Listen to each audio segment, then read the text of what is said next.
Kenapa? Saya bilang kenapa? Udah sambil nangis. Sambil itu kenapa? Tadi ada yang nyamperin katanya. Ada yang nyamperin cewek katanya. Ada yang nyamperin cewek. Dia tadinya nggak madep ke belakang, Bu.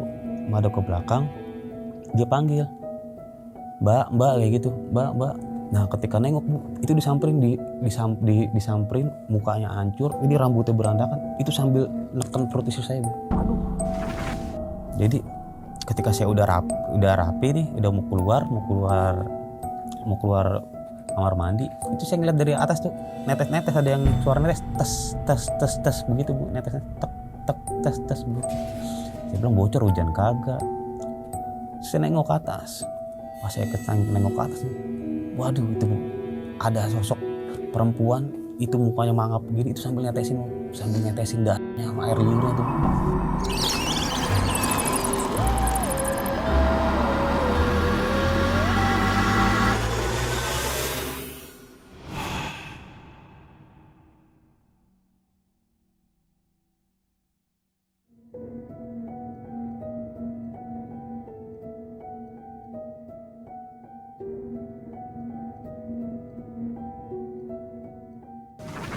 Assalamualaikum warahmatullahi wabarakatuh. Ketemu lagi sama gue di Ratna Wulan Channel. Teman-teman, seperti biasa kali ini gue kedatangan lagi narasumber yang mungkin teman-teman gak asing karena beliau sering ada di YouTube. Nah, kali ini beliau akan menceritakan pengalamannya ketika menunggu istrinya melahirkan di sebuah puskesmas tua. Bagaimana kankerannya? Kita langsung sapa aja narasumber kita, Bang Yohan. Apa kabar, Bang? Baik, Bu. Bang Yohan nih, kejadiannya tahun berapa, Bang? Jadi ini kejadiannya itu di tahun 2017, Bu. Oh, baru ya, Bang? Belum lama banget. Belum terlalu lama ya. Ini pelahiran anak keberapa? Aktu anak kedua. Anak kedua. Iya. Di sebuah puskesmas di daerah Jakarta Selatan. Iya, benar, Bu. Ini katanya puskesmas tua gitu ya? Iya, emang puskesmasnya emang udah lama sih, Bu. Udah lama, udah gitu kan. Di tempatnya juga di gang kecil, sempit. Oh, gitu. Iya. Waktu itu Bang Yohan pasiennya ada berapa tuh? Waktu itu pas saya ketika masuk tuh masih ada pasien, cuma langsung mau pulang. Jadi saya doang tuh sendiri sama istri saya di sana, di puskesmas itu. Itu kejadiannya waktu ngantar istri malam, siang, apa pagi? Waktu itu nganter yang ketika udah mulai mulesnya itu sore lah, Bu. Oh, sore. Bang, boleh di-spill dikit gak, Bang? Yang bagian horornya aja. Jadi di puskesmas itu emang terkenal emang udah lama, Bu. Dan itu kan juga saya lagi nyoba tuh pakai BPJS. Karena yang anak pertama itu saya masih nggak pakai BPJS tuh, di bidan biasa.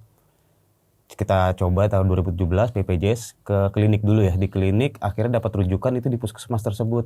Tadinya saya mau di puskesmas yang lebih besar. Ternyata emang kebagiannya di puskesmas itu tuh, Bu.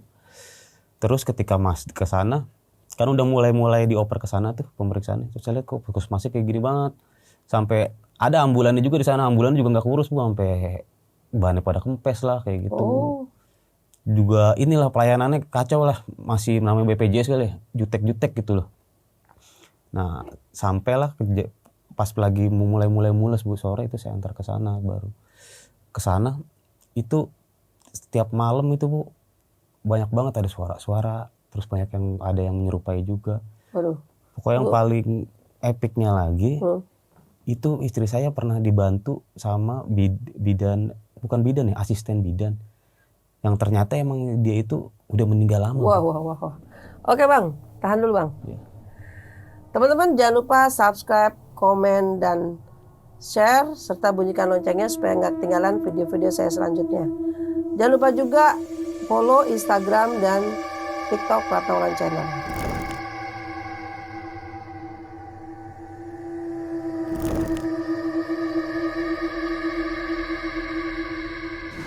Bang Yohan, bisa dimulai dari awal lagi nih, Bang, biar kita lebih enak dengarnya. Jadi waktu itu istri saya udah masuk 9 bulan di bulan November. Emang HPL itu di pertengahan lah, antara tanggal 20 sampai tanggal 23. Jadi tuh pas di tanggal 21 tuh sore itu istri saya ngubungin suruh pulang. Karena dia udah mulai mules nih, Bu, mules. Akhirnya ya udah disuruh sama mertua, ya udah anterin ke tempat puskesmasnya. Saya langsung packing tuh buat yang barang-barang tuh yang kayak baju-baju kayak gitu di packing. Saya anterin dia ke sana. Tapi ini anak kedua ya? Anak kedua, Bu. Oke. anak kedua. Nah cuman anak keduanya ini cowok, jadinya dia masih emang rada dari hamil itu ini bu, rada gimana ya, rada nggak kayak yang anak perempuan gampang. Yang ini tuh rada susah bu, karena waktu berapa bulan juga nyungsang lah apa gitu. Nah ini dibawa nih udah mulai ngeden, tapi pas ketika nyampe di sana kita suruh nunggu dulu nih di depan nih, suruh nunggu depan. Ini kamarnya ngantri bu, kamarnya. Jadi kamarnya itu cuman satu lorong nih, yang buat persalinan cuma satu. Jadi nunggu dulu nanti mas, diberesin dulu karena yang satu ini mau pulang. Terus saya nunggu dulu sebentar. Cuman ditidurin nih, saya ditidurin di apa namanya, tempat tidur yang ada roda itu bu. Di situ dicek sama asistennya, kayak asisten bidannya, bukan bidan itu. Dicek, akhirnya wah mas belum pembukaan katanya. Nah saya bilang bingung, belum bukan, biasanya istri saya kuat kan. Biasanya dia waktu anak pertama aja sampai pembukaan 3 masih di rumah bu. Jadi dia masih nahan, soalnya takut kelamaan di bidannya kan. Terus wah ini belum pembukaan, ya udah akhirnya dirawat di sana, ditempatin di kamar. Terus sampailah maghrib itu, jadi mertua saya udah datang ke sana bu. Jadi maghrib itu saya pulang ngambil barang-barang yang lain, dah mau beliin makan kayak gitu kan. Nah pas lagi malamnya sekitar jam 7:30 saya balik lagi tuh. Jadi puskesmasnya itu kalau udah sekitar jam malam itu udah mulai sepi bu. Kalau ramainya itu ketika pagi. Emang tuh puskesmas itu baru dipakai buat persalinan, buat nginep gitu bu. Oh biasanya nggak pernah. Kalau dulu kan emang puskesmas kan suka tutup kan kalau ada jam orang. Nah itu baru dipakai tuh, baru mungkin dapat dari peraturan pemerintah baru ya, puskesmas yang ditunjuk ini gitu kan. Di tahun itu tuh.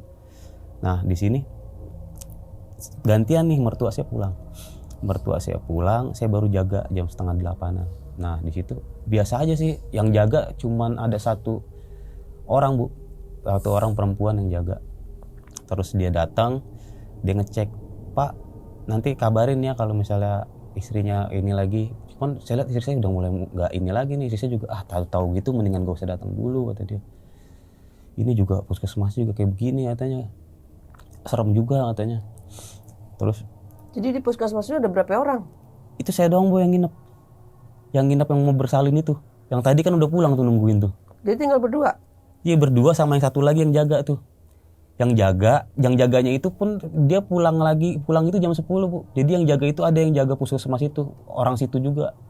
Penjaga malam, cuman bukan suster, bukan apa. Oh. Jadi orang yang jaga di situ aja. Nah yang medisnya nggak ada? Medisnya itu ke kosannya bu, kosan itu nggak jauh dari gang situ. Dia nggak mau tidur di situ. Itu juga saya belum tahu penyebabnya bu. Jadi jam 10-an lah, lapar mau nyari makan. Saya nyari dulu nih makan kan. Lapar cari makan, saya beli nasi goreng tuh. Di situ kebetulan ada di dekat pom bensin, keluar gang dikit tuh ada pom bensin bu. Ada tukang nasi goreng, saya beli nasi goreng. Ini pulang, saya dengar dari luar, yang dia kan kamar dia, ini pintu masuk pagar. Ini ada kayak halaman tuh, di situ ada ambulan. Nah di sini kamarnya di jendela. Nah saya ngeliat ada bayangan istri saya lagi ngobrol sama suster, sama kayak yang jaga di situ bu. Lagi ngobrol, lagi ada yang jaga. Saya bawa masuk kan. Saya tanya tadi ngobrol sama siapa.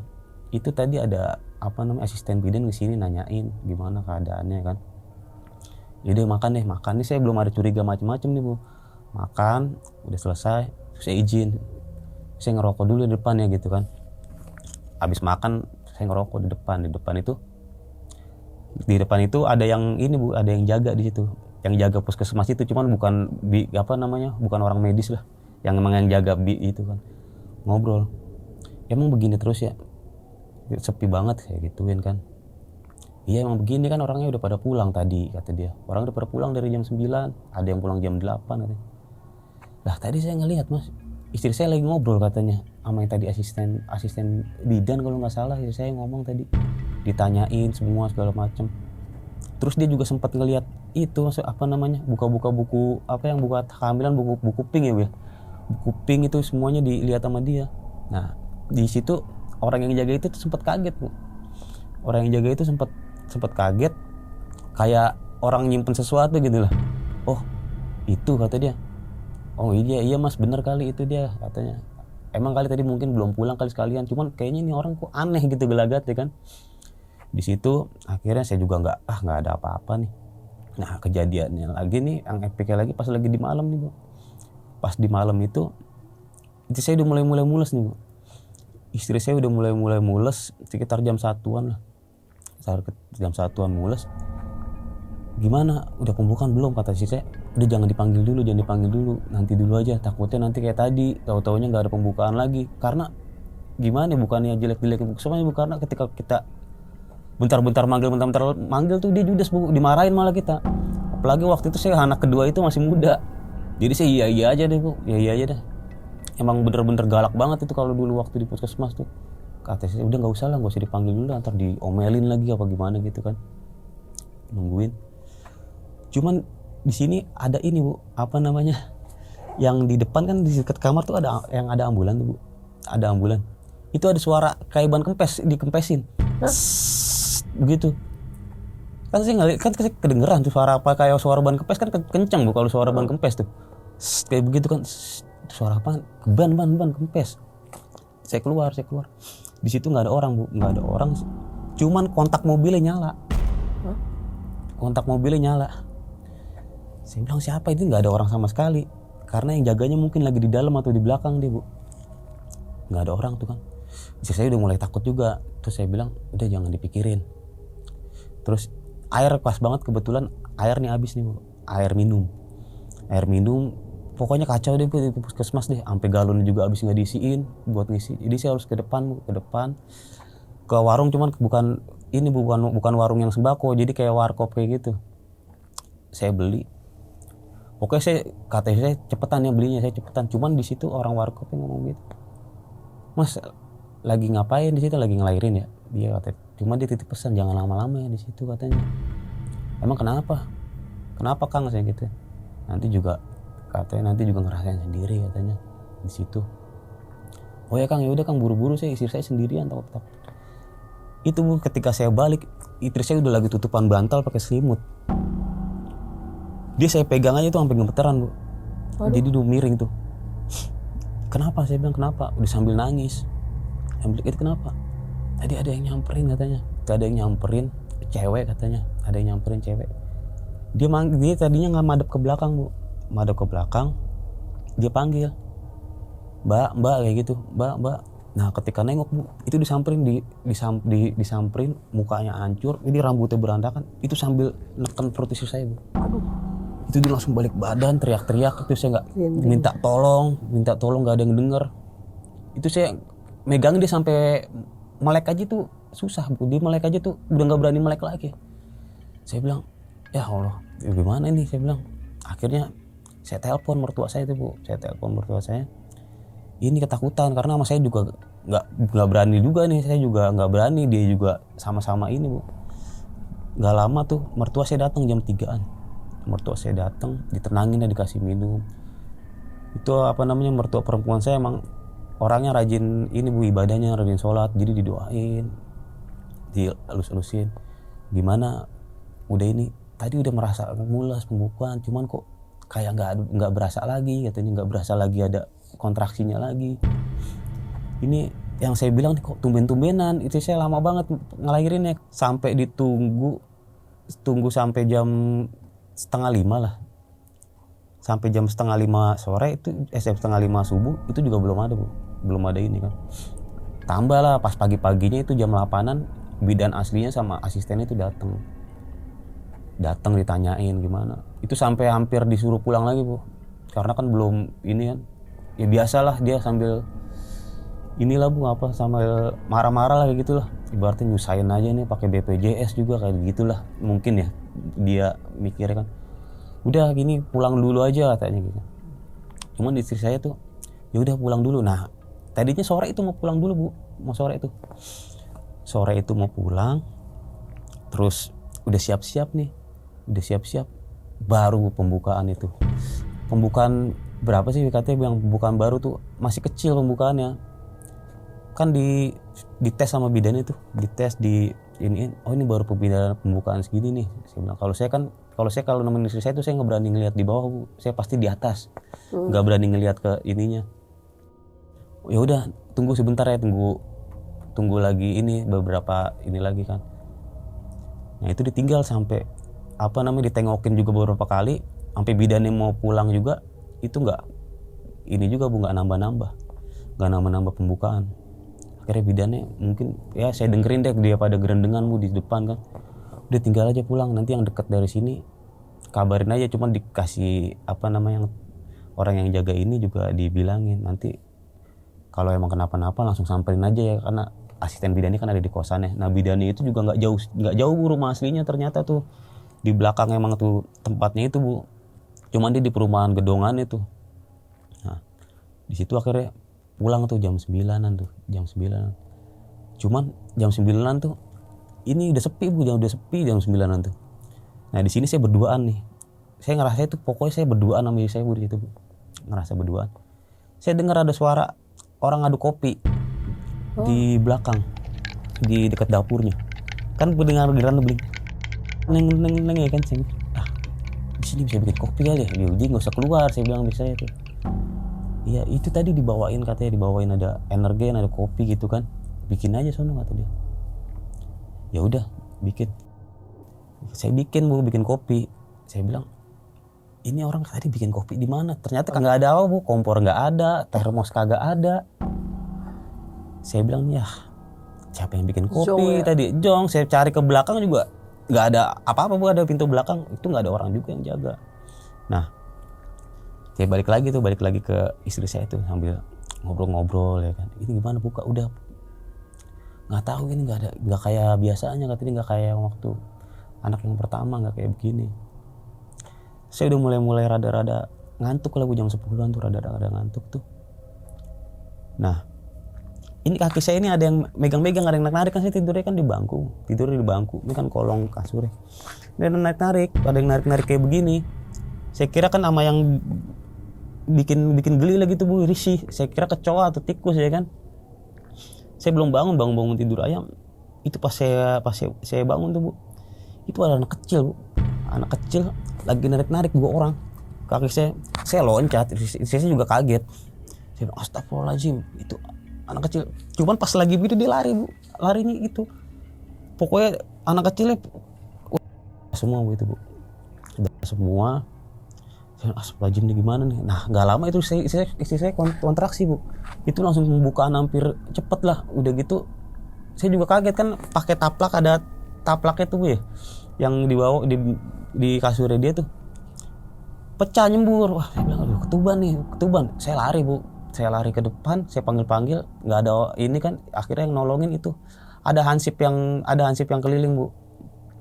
Oh iya mas, saya tahu rumah asisten bidannya katanya. Saya bilang kacau juga begini, disamperin asisten bidannya. Nah cuman saya samperin tuh dia nggak bangun karena kan kosan bu, di kosannya di atas.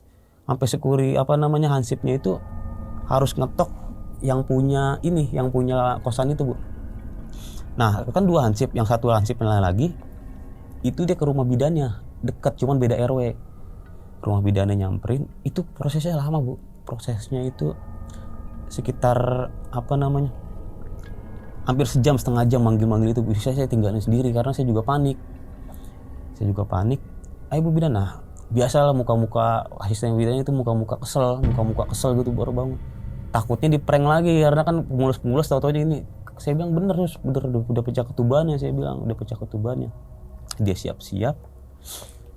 Saya balik lagi ke situ. Saya paling duluan di situ. Saya dalam hati saya udah pas masuk. Nah itu udah ada yang bantuin. Ada orang dari jendela kan kelihatan bu, dari jendela luarnya ada jendelanya. Nah itu udah ada orang tuh, perempuan. Saya masuk ke dalam. Emang bener ada bu, emang bener ada. Lagi megangin sama nadangin ini bu, lagi ngomong begini.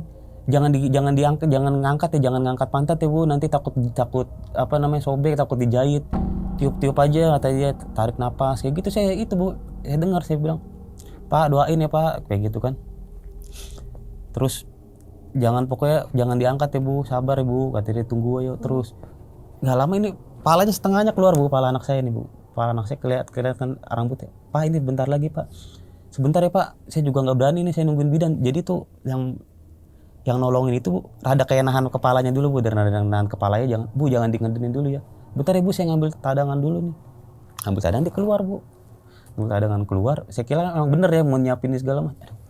Nah nggak lama tuh, beda cuman 1 menit paling Bu, itu datang baru rombongan 2, bidannya sama asisten bidannya, semua udah pakai peralatan tuh Bu. Nah ini udah bisa keluar ini, orang tinggal begini doang Bu, tinggal diangkat doang begini keluar semua kan. Oh ya ini ayo Bu, terus diangkat begini keluar. Yang saya cariin tuh bidan yang tadi, kok yang datang kok nggak ada nih, yang bidan yang tadi bantuin Bu. Diangkat keluar, saya juga bingung nih, yang nolongin kok bukan yang ini nih, bidan yang tadi. Kata dia kan, ini bidan yang pertama kali istri saya temuin, ngajak ngobrol ngobrol yang pertama kali datang. Dia datang tuh Bu, udah dibersihin, Pak tolong diajanin dulu kan gitu kan. Saya juga udah seneng lah. Saya tuh kalau setiap saya lahiran tuh nggak tahu kenapa pasti ngeluarin air mata tuh. Saya bilang, saya telepon keluarga saya kan, pada ini udah lahiran. Jadi lahirannya itu di tanggal 22 November Bu 2017, itu sekitar jam 2-an tuh Bu. Selamat kan. Udah gitu pas pertama keluar nih bayinya juga nggak nangis Bu. Bayangin saya juga sempat kasihan nih, anak saya juga nggak nangis. Jadi di apain gitu biar nangis tuh Bu ya. Cubit-cubit atau gimana, nggak lama dia nangis, dibersihin.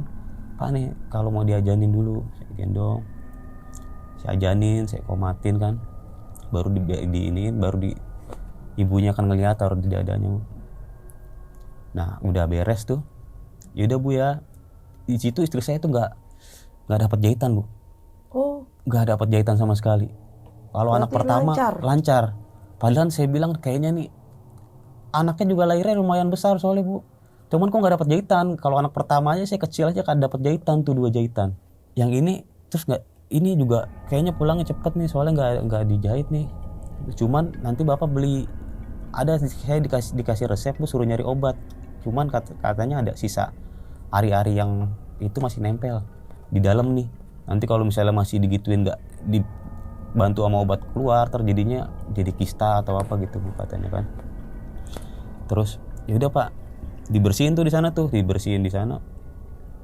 Jadi di sana tuh ternyata nggak kayak yang bidan yang pertama saya Bu. Kalau bidan yang pertama saya kan dibersihin sama udah dapet lah kendinya segala macam, udah satu paket tuh. Ini enggak Bu, makanya saya nggak ada persiapan. Pak itu hari-harinya Pak udah di situ ya Pak. Saya kira udah bersih kali, udah taruh plastik kali kan. Saya nyari kan udah rada-rada subuh tuh Bu. Saya nyari di daerah dekat-dekat situ ada pasar Bu. Pasar di toko, di tempat-tempat yang jualan bunga tuh kan. Saya nyari kendi. Saya balik. Waduh, masih semua Bu, masih darah. Terus pakaian istri saya masih di situ. Biasanya kan langsung rapi ya Bu ya. Saya bilang, aduh, sampai kayak saya kapok Bu pakai BPJS itu tuh. Ternyata bekas-bekasnya enggak itu. Ya udah saya cuciin dulu semuanya, hari-harinya juga saya bersihin kan. Nah cuman itu ada ini Bu, ada apa namanya, saya ngeliat bidan itu lagi. Itu paling udah subuh, saya ngeliat bidan itu lagi, bidan apa yang bantuin istri saya itu. Dia malah ngasihin plastik Bu. Nih Pak, dikasih pakai plastik ini aja di bawahnya katanya. Aduh. Di belakang itu saya lagi nyuci. Oh ya Bu, makasih Bu, saya bilang. Saya bilang, oh itu bidan yang tadi kok kagak ada, saya cariin ketika orang rame. Ini kok ada bidan ini nih. Terus ya udah saya bungkus. Mertua saya datang jagain. Saya mulai nguburin. Biasanya mertua saya tuh cari itu dulu batang pepaya, ntar dikasih garam dulu lah apa gitu. Saya ikutin lah, saya ituin. Saya juga. Terus saya gali tuh. Terus saya bikinin lampunya, pakai lampu ayam, pakai keranjang itu kan. Di sini saya disuruh sama mertua saya, udah hari ini kesininya nanti aja sekitar jam 12 tidur dulu lah. Kata saya gantian. Di situ udah kelar itu, saya tidur dulu Bu. Nah di sini kejadian lagi tuh, malah di rumah saya Bu kejadiannya. Jadi pas lagi tidur kan rumah kosong nih, udah pada di puskesmas semua tuh. Saya tidur kan istirahat tuh. Itu sekitar habis isya lah 7:30 tuh. Saya kebangun Bu, gara-gara ada suara kayak orang-orang ngorek-ngorek tanah. Kayak orang-orang ngorek-ngorek tanah, kayak orang ngegali, dek begitu Bu. Saya bilang, ini apaan nih? Saya takutnya kucing kali ini berantakin hari-hari ini ya kan, apa saya kurang dalam gimana gitu kan. Saya buka. Pertama saya nggak buka pintu, saya ngeliatnya, nih ada siapa nih, bayangan hitam nih. Saya bilang, ada hitam kayak ada orang Karena kan ada lampunya, lampu ayam itu Bu. Ada lampu ayam itu dia nyorot ke sini bayangan ini. Ketika saya buka ada orang, siapa nih, saya bilang kan. Saya buka, emang bener Bu, tadinya ada perempuan lagi begini, lagi ngorek-ngorek, saya teriakin, siapa lo? Pas nengok Bu, mukanya hancur, terus rambutnya panjang, pokoknya kucel Bu. Dia kaburnya gimana? Dia kabur langsung, pokoknya cepet tek. Dia tiba-tiba nengok begini, dia langsung kayang naik ke atas Bu, ke atas toren, hilang. Terus pas saya lihat itu beneran berantakan. Benar-benar dikorek berantakan. Udah sampai ke, kan tutup kendinya kan saya balik begini nih, jadi gitu tuh tutupnya. Terus udah sampai ke situ Bu, cuman belum hancur. Terus saya cerita sama tetangga saya kan, sepi kan, ada tetangga saya. Ayo kubur lagi, kata dia, kubur lagi. Ini nih, dikubur lagi. Terus kata dia suruh beliin bunga. Terus di pinggirannya ditaburin garam gitu kan, takut ada ular atau apa gitu. Terus ada yang ngerti juga Bu, tetangga tuh, dibacain doa ya kan. Gak lama, udahlah saya bilang, daripada saya juga sendirian, ada takut juga, saya balik lah ke sana lah, gantian. Nah saya balik ke puskesmasnya lagi nih Bu. Saya cerita sama mertua saya tuh. Tadi kejadian di sini. Karena sih motor saya udah paham Bu gitu. Itu mah biasa, itu mah yang emang udah terkenal dari zaman dulu Bu di situ Bu. Jadi rumah saya itu di depannya, pas banget depannya SD negeri. Emang di situ udah terkenal banget itu Bu. Emang itunya tuh, sosok itu tuh. Ya udah, cuman aman kan, udah aman. Nitip sama sebelah tuh, suruh jagain, nggak ada orang. Ya udah, akhirnya kan gantian. Sebelum gantian, saya disuruh beli makan dulu. Buat saya tuh lagi minta bubur tuh di depan. Saya nyari bubur, yang ngobrol-ngobrol. Mas belum pulang, kata dia. Kan tukang bubur itu sebelah sama tukang nasi goreng tuh Bu. Dia apal tuh, Mas belum pulang. Belum, tumben lama banget. Iya baru lahiran. Saya bilang baru lahiran ya ini. Cuman pas disuruh istri saya mau langsung pulang, cuman kata yang bidannya katanya berkasnya belum itulah katanya kan. Kata dia tuh. Administrasinya belum selesai. Iya, mungkin katanya belum di approve lah begitu Bu dari BPJS ya kan. Masih ditunggu di sana, saya juga nggak tahu tuh. Emang Mas, iya saya pakai BPJS. Ya, pakai BPJS mah di sini mah parah Mas, mana kacau katanya. Terus saya ceritain, Bang, di sini kan ada ini ya. Yang jaga berapa orang sih? Dia apal, saya sebutin atau oh iya yang itu emang Judas, yang ini emang ngeselin, emang disebutin, saya sebutin atau iya emang dia tahu. Cuman ada Mas yang baik, yang ramah, kata dia. Yang ramah. Dia bilang begitu, yang ramah, yang kayak gimana? Ini ciri-cirinya biasa, bidan-bidan biasa. Dia umuran sekitar 40 sampai 45, cuma kelihatan mukanya masih muda. Kelihatan kayak ibu-ibu, dia bantuin ramah, saya gituin kan. Yang itu, kata dia. Dia kaget, kenapa Mas? Enggak, udah nggak apa-apa, kata dia. Nanti aja kalau dia mau pulang, kata dia. Kalau mau pulang nanti saya ceritain, kata dia. Terus saya tanya lagi tuh kan, udah nyampe ke sana. Nah itu udah ada lagi penjaga ininya Bu. Penjaga puskesmas itu. Saya ngobrol-ngobrol lagi sama dia. Itu yang yang bidan yang itu yang baik itu kemana sih? Kadang suka ada, kadang suka nggak ada. Kata dia.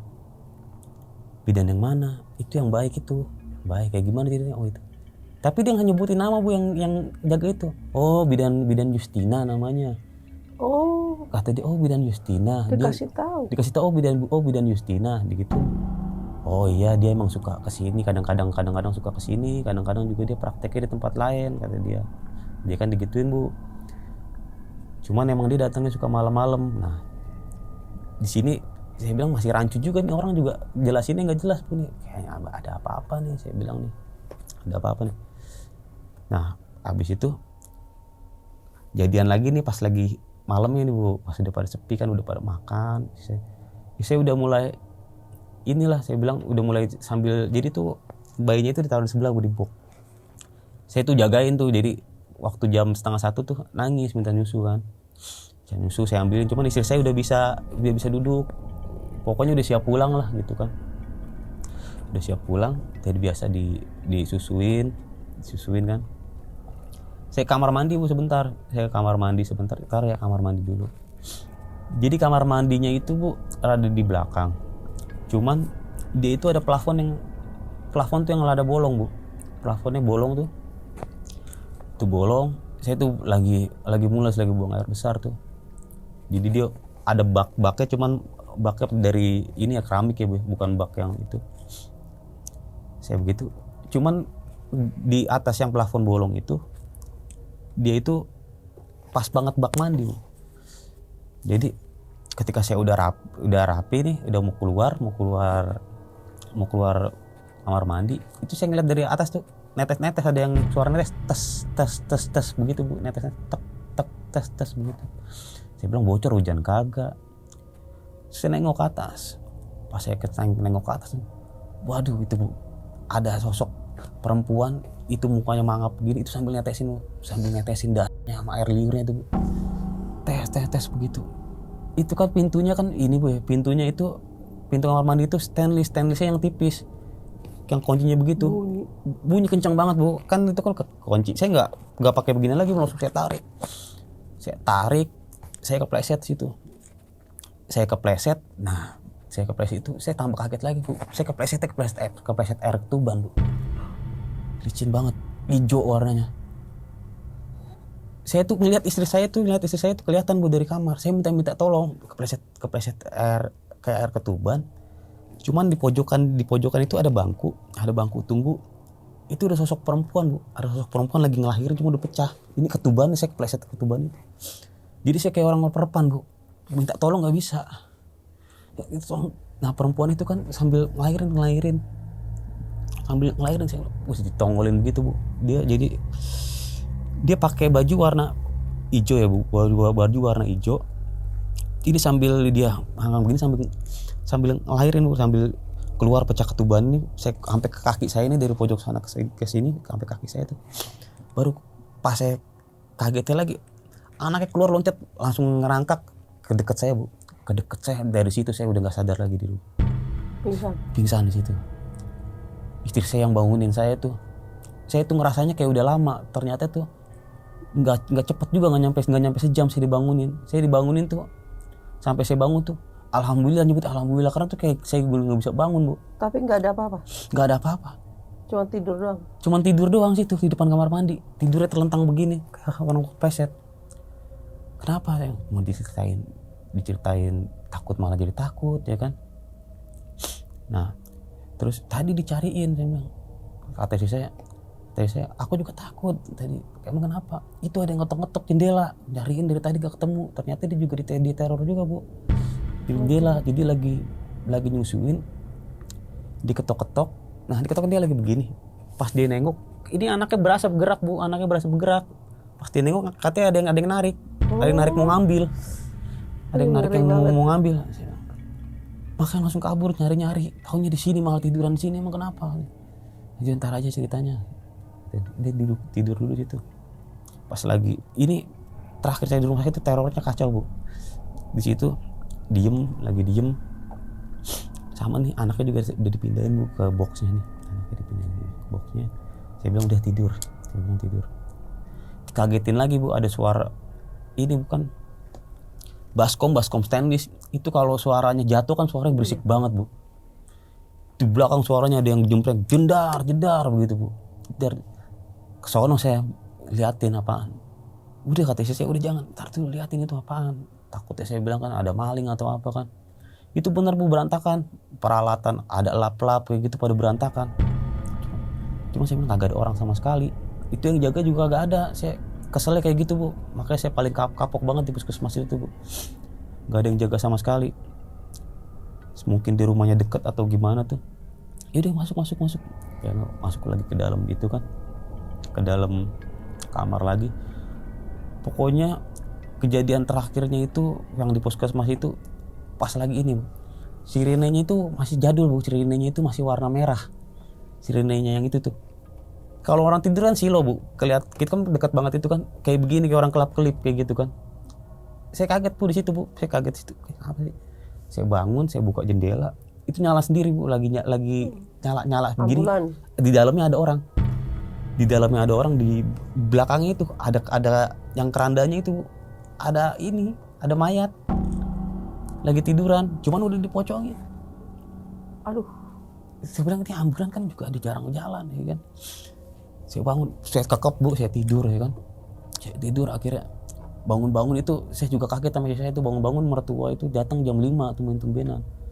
Nggak tahu dari semalam perasaannya nggak enak banget, pengennya kesini mulu, cuma nungguin subuhan dulu. Lagi pula kan juga masih ada ngurusin mertua yang laki dulu kan di rumah gitu Bu. Udah ngurus. Istri saya cerita karena udah nggak kuat itu subuh-subuh itu cerita, saya juga cerita. Nah mertua saya kan orangnya kan orangnya heboh Bu doyan cerita. Jadi kan kalau pagi itu di dekat puskesmas itu kayak ada pasar kaget Bu, kayak tukang-tukang sayur. Ibu saya lagi pengen beliin sarapan. Udah cerita-cerita. Nah itu dia dapat informasi dari situ Bu. Dapat informasi dari situ. Jadi mertua ceritain anak saya banyak diganggu di sini katanya Bu. Udah Bu katanya, pas tukang yang jaga itu udah langsung pulang aja katanya. Kalau emang disuruh bayar aja kata dia. Kalau emang disuruh tahan di sini katanya, mendingan bayar pulang, emang di sini udah terkenal. Terus ada anak saya ada yang bantu juga, ada bidan yang baik kata dia. Itu pada tahu, oh itu bidan Justina kata dia. Iya itu bidan. Bu, tar dulu tenang katanya. Bidan Justina itu sebenarnya itu udah meninggal Bu. Bidan Justina itu. Jadi dia kata dia, hah? Anak saya dibantuin kata suaminya kata dia. Sama bidan Justina itu udah lama Bu. Dia emang udah meninggal. Dulu emang dia suka praktek di sini. Cuman dia ada suatu kejadian, dia itu dibunuh sama 2 orang. Itu di Jakarta Selatan juga, cuman bukan di situ Bu. Jadi dia buka klinik sendiri itu. Kalau nggak salah di daerah Lenteng Agung Bu. Itu kalau di searching beritanya juga masih ada. Jadi tuh anak saya lahiran itu 10 tahunnya itu bidan itu meninggal Bu. 2007 tanggal 22. Ini anak saya juga lahiran itu tanggal bulan November 22 juga. Pas banget itu kejadian itu tuh. Akhirnya saya cerita juga tuh ketika mau selesai kan sama bidannya juga. Nah bidannya juga akhirnya di situ udah mulai terbuka juga. Iya Pak, emang di sini kan. Ya udah saya mau cepat-cepat pulang. Ini nggak jadi katanya, istri saya kan tadinya mau dipasangin spiral ya sekalian ya, mau dipasangin spiral. Udah Pak nggak usah dah, saya bilang saya bisa sendiri. Enggak, ini biar sekalian ditanggung BPJS ya. Enggak usah. Akhirnya cerita Bu, saya mau nanya tentang bidan. Kan mertua saya udah cerita nih ke saya nih, sama istri saya kaget juga. Cuman baik dia tadi kata istri saya kan. Jadi saya udah duduk jadi administrasi itu kan, saya kelarin berdua sama istri saya tuh bawa bayinya nih. Bawa bayinya saya, Bu, istri saya. Jadi di situ diceritain. Waktu itu saya juga ngeliat banget ketika ibu sama asisten ibu itu belum datang, saya dibantuin sama bidan yang namanya bidan Justina. Sebelum keluar itu emang yang bantuin keluarnya itu kepala bayi saya itu emang bidan itu. Habis itu ketika ibu datang, sebelum ibu datang tuh nggak lama dia keluar, katanya mau ngambil peralatan. Ternyata bidan Justina itu emang satu angkatan Bu sama bidan ini. Dulu tuh masih sama-sama masih magang itu di puskesmas itu Bu. Sama-sama masih magang nih puskesmas itu. Cuman memang bidan ini buka praktek juga Bu, ternyata di daerah Jakarta Selatan juga, di daerah Lenteng Agung, berdua sama temennya nih buka usaha sendiri. Nah yang bidan yang ini yang jaga, dia itu udah PNS dulu, sama-sama yang pembantu bidan Bu di situ, masih magang lah mungkin dia. Cuman yang satu jadi PNS, yang satu buka sendiri itu Bu, buka sendiri berdua. Nah ini bidan Justina ini dulu emang buka praktek di daerah Lenteng Agung, cuman ditemukan tuh meninggal itu di kamar mandi, itu dengan kepalanya udah pecah Bu. Jadi dia dibunuh katanya. Jadi bidan, kalau yang saya dengar ceritanya yang dari yang bidan ini, jadi bidan Justina itu memang dia itu sampai umurnya meninggal itu dia ternyata meninggalnya bener perkiraan saya, dia meninggal itu di umur 45 tahun. Memang dia nggak menikah Bu, belum menikah. Jadi dia semasa hidupnya dia tinggal di situ Bu, di tempat prakteknya itu. Jadi sebelum kejadian memang itu bidan Justina ini ketakutan, dia nelpon ke temannya. Katanya dia diteror, di HP-nya itu diteror. Dulu 2007 mungkin HP apaan nih, HP yang masih soundtrack yang lampu hijau kali ya. diteror sama sering dikirimin surat gitu Bu, teror katanya pengen dibunuh sama orang Cirebon katanya, sama orang Cirebon, cuman dia nggak ada musuh, nggak ada yang tahu sama orang Cirebon ini. Nah disuruh sama teman yang bidan ini suruh datang bantuin aja di sini, saya takut. Tapi temannya datangnya terlambat Bu. Ketika datang itu di ruang prakteknya itu udah kebuka. Udah kebuka, dicari-cariin, nggak tahu di kamar mandi. Udah kepalanya udah pecah, udah bocor, udah pas belum meninggal ternyata. Katanya pas lagi dibawa itu nadinya masih ada. Cepet-cepet dibawa ke rumah sakit, akhirnya meninggal di perjalanan. Itu bidan Justina. Memang katanya bidan Justina ini memang suka kesini, katanya suka keliling, mungkin suka main kesini. Cuman kadang juga, cuma prakteknya itu semenjak dia meninggal tuh prakteknya itu udah tutup Bu. Oh iya. Karena udah nggak ada yang jalanin, temennya juga udah nggak balik lagi tempat situ. Jadi dia mainnya ke situ. Tempat yang dia dulu emang dia lama di situ, magang di situ. Karena tempat prakteknya tutup, jadi dia ke tempat yang puskesmas itu. Iya, tapi magang. kok dia baik ya, nolongin ya. Dia emang tipikalnya katanya emang suster bidannya itu emang ramah Bu. Emang dia ramah, suka sama anak kecil. Nah di sini saya udah selesai, saya ngobrol-ngobrol, pulanglah saya ke rumah. Jadi nih anak kedua saya ini Bu, pasti setiap jam 1 sampai jam 2 itu selalu ada yang ngajak main sekarang, waktu pas bayi itu. Oh gitu. Jadi pas basu berapa hari itu anak saya udah bisa senyum, tawa-tawa kayak gitu. Tidur sama saya tuh di tengah tuh. Pokoknya dia tuh begadang terus sampai pas umurnya 1 tahun itu dia udah mulai ini, tapi dia mulai rewel. Nah cuman yang 1 tahun itu, yang teror yang 1 tahun itu pas banget kejadian sama di sebelah rumah saya itu ada pembunuhan LC Bu di situ. Oh. Jadi pembunuhan LC, jadi banyak banget yang sering ngeliat tuh suka nengokin anak saya tuh, suka nengokin. Tapi ada sosok juga di situ yang suka, yang orang yang itu Bu, korban yang dibunuh itu LC itu. Cuman orang-orang tuh sering banget, yang paling sering ngeliat itu sosoknya bidan Justina sampai anak saya umur 3 tahun. Ditengokin terus sama dia? Ditengokin terus Bu. Ngeri juga. Jadi saya tuh pernah beberapa kali orang-orang, saya sampai pernah jatuh dari motor Bu. Orang yang mijet itu dia ngerti, ngeliat anak saya tuh dia ngerti anaknya sawan ini. Terus gimana Pak itunya mau berarti? Ntar juga hilang sendiri kata dia. Emang udah dari dulu, dari kecil. Dulu saya videonya udah pada hilang sih dulu. Dia tuh suka, kalau dulu kan masih rewel masih suka belajar ngoceh ya.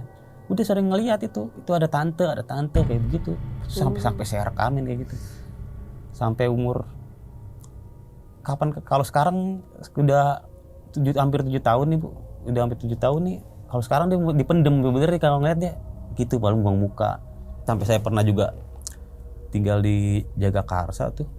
Di Jagakarsa nggak tahu saya juga tempatnya itu ternyata bekas empang, juga pernah nemuin mayat juga tuh. Anak saya juga sering lihat situ sambil teriakan, ada tante katanya begitu. Berarti ngikutin terus ya? Ngikutin terus. Coba kalau sekarang tuh lebih dia kependem, masih nggak berani cerita. Kalau dulu tuh dia punya adik itu beda cuma 1 tahun Bu. Udah kayak kembar, dia suka cerita. Kalau yang satu kan anak saya ini namanya Vino, yang satu Vano. Biasanya cerita sama Vano tuh, dia biasanya tuh berdua tuh suka cerita. Vano itu, kamu lihat gak itu? Kok anak itu main kotor-kotoran katanya. Oh berarti jadi indigo ya? Terus kamu main kotor-kotoran kok sering itu kayak gitu. Karena mungkin waktu lahirin dia yang bantuin ya Bang? Mungkin bisa jadi. Udah dia gitu kan terus. Kelahirannya juga pas banget, bener-bener pas banget. Tanggal matinya dia. Ngeri banget. Itu saya sebelum itu pernah saya habis kelahiran itu pernah saya searching juga Bu. Itu ada bener Bu kejadiannya ada, masih ada di Google, masih ada di Google 2007 emang bener bahwa kejadian bidannya itu emang seperti itu gitu. Oke. Berarti nih cerita ini banget ya, horor banget ya Bang. Pada malam abis kelahiran itu ya. Iya. Dan memang benar-benar dibantu sama orang itu kan. Iya benar. Udah lahir dulu baru datang bidan. Iya, karena bidan cuma giniin doang Bu, beda cuma sedikit doang. Ngeri banget itu. Tuh langka tuh Bang. Iya. Setan bantuin orang melahirkan. Oke Bang, terima kasih banyak. Semoga ini buat hiburan buat teman-teman dan buat info lah. Terima kasih banyak Bang udah datang ke channel saya. Teman-teman, diambil yang baiknya, dibuang yang buruknya. Terima kasih. Assalamualaikum warahmatullahi wabarakatuh. Bye.